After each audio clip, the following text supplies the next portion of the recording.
रात का सन्नाटा था। पहाड़ों के बीच घने अंधेरे में एक साधक आगे बढ़ रहा था। उसके पैरों के नीचे की मिट्टी ठंडी थी, पर उसके भीतर एक आग जल रही थी, सत्य को जानने की आग। वह नहीं जानता था कि कहां जा रहा है, पर जानता था कि अब रुकना नहीं है, क्योंकि उसके भीतर एक आवाज गूंज रही थी, जो खुद को जान लेता है वह ईश्वर को पा लेता है।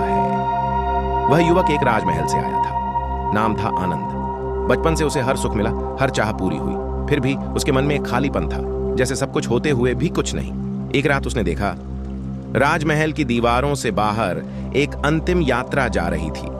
मशालें बुझ रही थीं, लोग रो रहे थे, और उसे पहली बार एहसास हुआ, मृत्यु भी सत्य है। उस रात उसने खुद से कहा, अगर मरना ही नियति है तो जीने का अर्थ क्या है? वह उठा, महल के द्वार खोले और बिना पीछे देखे निकल गया। कई दिनों तक वह भटकता रहा, जंगलों में, पहाड़ों में, मंदिरों में। हर जगह वही उत्तर, ध्यान करो, सत्य खोजो। पर उसे लगा ये सब शब्द हैं, उत्तर नहीं।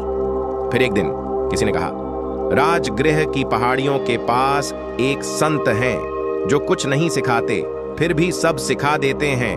उनका नाम है बुद्ध। आनंद की आंखों में चमक आ गई। उसने कहा, अगर वो सत्य जानते हैं तो मैं तब तक नहीं रुकूंगा जब तक मैं भी उसे न जान लूं। और फिर शुरू हुई वो यात्रा, जो किसी और जगह नहीं बल्कि आनंद के भीतर जाने वाली थी। वह 7 द्वारों से गुजरेगा, 7 रहस्यों से, जो मनुष्य को मनुष्य से बुद्ध बना देते हैं। ये हैं मन को जानने का रहस्य, मौन की शक्ति, इच्छा का अंत, कर्म का दर्पण, करुणा का सत्य, ध्यान का द्वार और जागृति का प्रकाश। जो इन रहस्यों को समझ गया, वह अब इस संसार का हिस्सा नहीं रहता, वह संसार को समझने वाला बन जाता है। तो चलिए आरंभ करते हैं वो यात्रा, जहां हर सवाल का उत्तर भीतर छिपा है। पहला रहस्य, मन को जानो, बाकी सब अपने आप समझ आ जाएगा। आनंद कई दिनों की यात्रा के बाद बुद्ध तक पहुंचा, थका हुआ, पर भीतर आग थी। वह बोला, गुरुदेव, मैं कई ग्रंथ पढ़ चुका हूं, कई साधना की, पर मेरा मन कभी शांत नहीं होता। कभी सुख चाहता है, कभी दुख से डरता है। मुझे शांति चाहिए। बुद्ध ने मुस्कुराकर कहा, क्या तुम हवा को पकड़ सकते हो? आनंद बोला, नहीं। बुद्ध बोले, तो मन को भी मत पकड़ो, बस उसे देखो, जैसे हवा को देखता है कोई वृक्ष। आनंद कुछ समझा नहीं।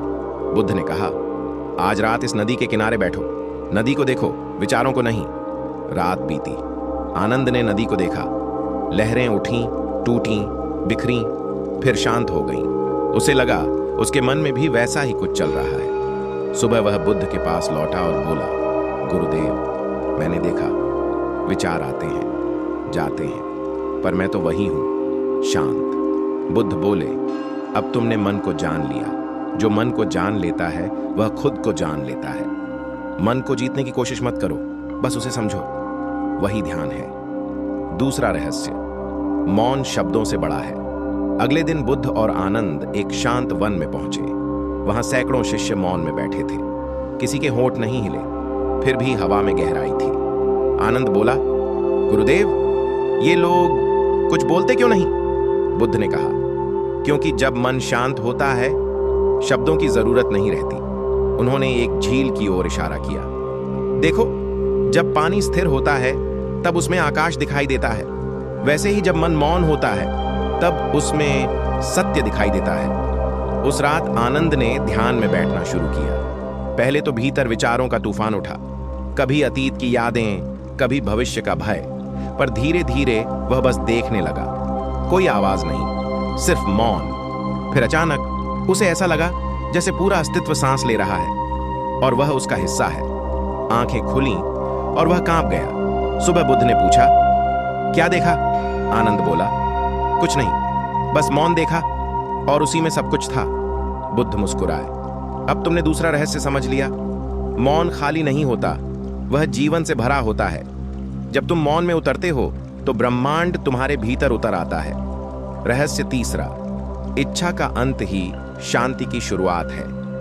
आनंद अब मौन को जान चुका था, लेकिन भीतर अभी भी हलचल थी, कभी कुछ पाने की, कभी कुछ बनने की। एक दिन बुद्ध ने उसे पास बुलाया। आनंद बोला, गुरुदेव, जब मैं ध्यान में बैठता हूं तो शांति मिलती है, पर ध्यान से उठते ही वही इच्छाएं लौट आती हैं। कभी सम्मान की, कभी प्रेम की, कभी कुछ और पाने की। बुद्ध मुस्कुराए। आनंद, जब कोई मनुष्य इच्छा से चलता है तो वह हमेशा अधूरा रहता है। उन्होंने एक दीपक उठाया और बोले, देखो, यह दीपक जब जलता है तो खुद को मिटाता जाता है, तभी प्रकाश देता है। जो खुद को खत्म करने की कला सीख लेता है वही सच्चे अर्थ में जीना सीखता है।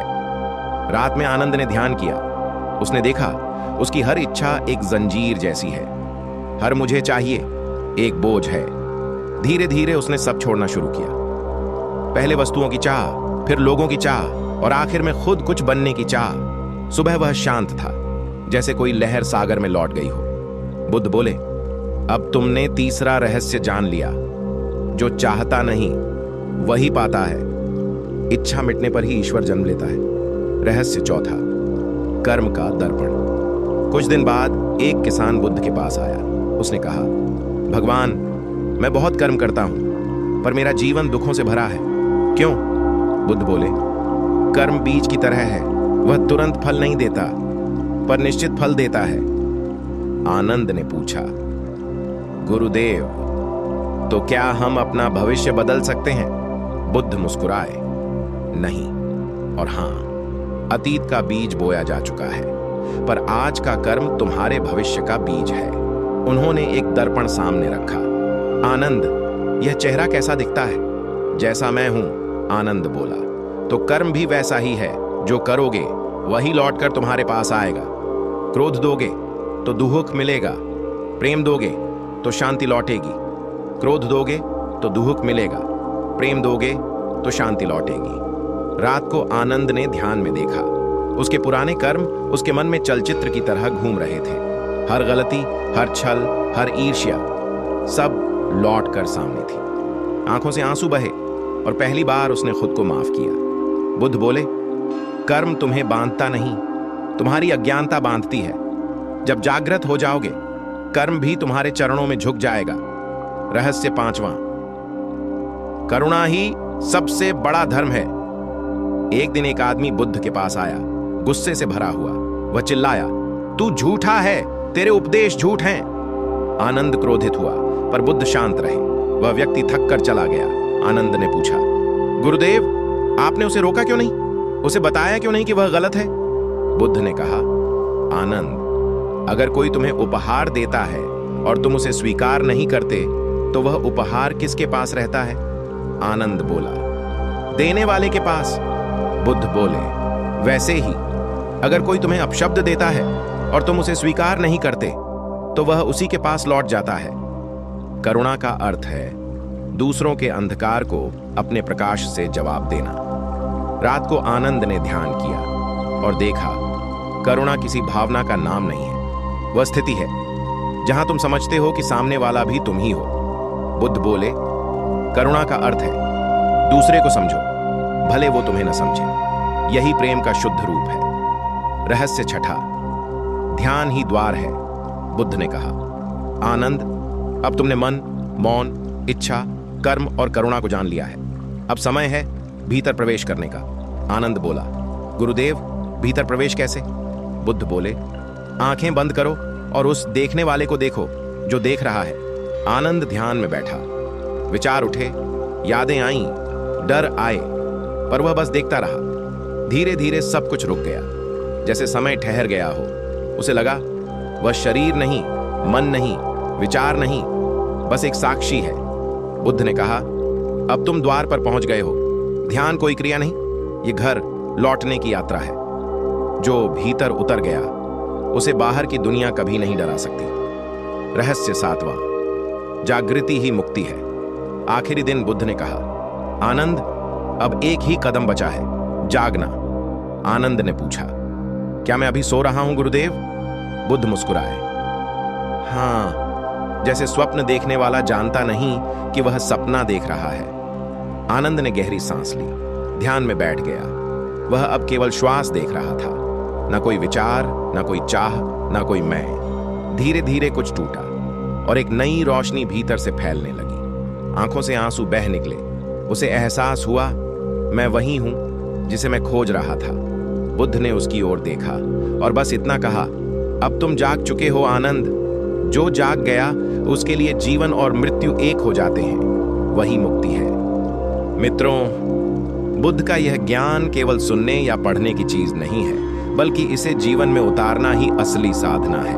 क्योंकि जब ज्ञान कर्म बन जाता है, तभी भीतर की रोशनी जगती है, तभी मन शांत होता है और जीवन अर्थपूर्ण बनता है। अगर आपको यह वीडियो अच्छा लगा हो और आपने इससे कुछ नया सीखा हो, तो इसे लाइक करें, शेयर करें, ताकि यह संदेश औरों तक भी पहुंच सके। चिंतन धारा चैनल से जुड़े रहने के लिए सब्सक्राइब करें और बेल आइकन दबाएं, ताकि हर नई प्रेरणादायक वीडियो की सूचना आपको सबसे पहले मिले। मिलते हैं अगली वीडियो में। तब तक के लिए याद रखिए, जीवन की असली शक्ति ज्ञान और करुणा में ही छिपी है। मन ही सब कुछ है। जैसा तुम सोचते हो वैसे ही बन जाते हो। अंत में 7 रहस्य जो बुद्ध ने सिखाए, वे किताबों में नहीं मिलते। वे केवल भीतर की यात्रा में प्रकट होते हैं। जो मन को देख ले, जो मौन को सुन ले, जो इच्छा को त्याग दे, जो कर्म को समझ ले, जो करुणा में जिए, जो ध्यान में उतरे, वही अंत में जाग जाता है। धन्यवाद। और जुड़े रहिए चिंतन की इस पावन धारा से, जहां हर विचार बनता है एक नई रोशनी।